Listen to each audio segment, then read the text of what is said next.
Good evening. Thank you for joining us. I'm Greg Glover. And I'm Cindy Sexton. Hamilton County Commissioners are modifying the rules on short-term vacation rentals like Airbnbs. The new resolution, if passed, could ban rentals from residential neighborhoods in rural areas. Local 3's Jeremiah Beatty uncovers the potential impact. The new amendment is about property rights and whether or not owners can use their homes as vacation rentals. People on both sides of the debate were present at Wednesday's commission meeting.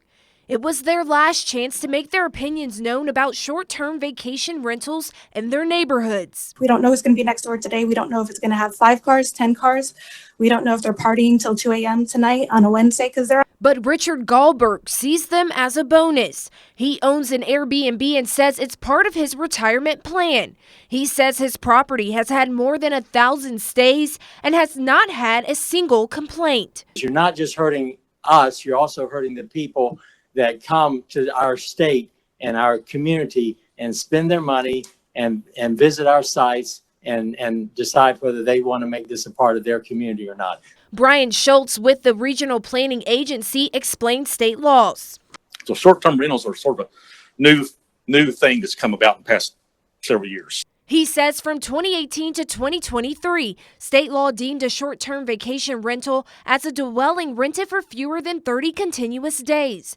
These rentals could operate as long as they renewed permits annually and complied with laws.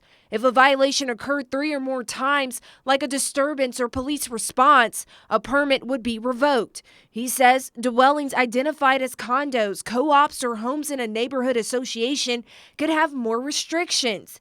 The city of Chattanooga has its own rules, depending on where the property owner lives in the zoning. If you're within that boundary, you can have a homestay, STVR, in any zone within that boundary. Schultz says it hasn't been determined if these rentals could be considered commercial businesses. Commissioners have a lot to consider over the next few days. Short-term vacation rentals are for a lot more than just people coming here to stay for a vacation. These are for traveling doctors. These are for traveling nurses. These are for traveling engineers.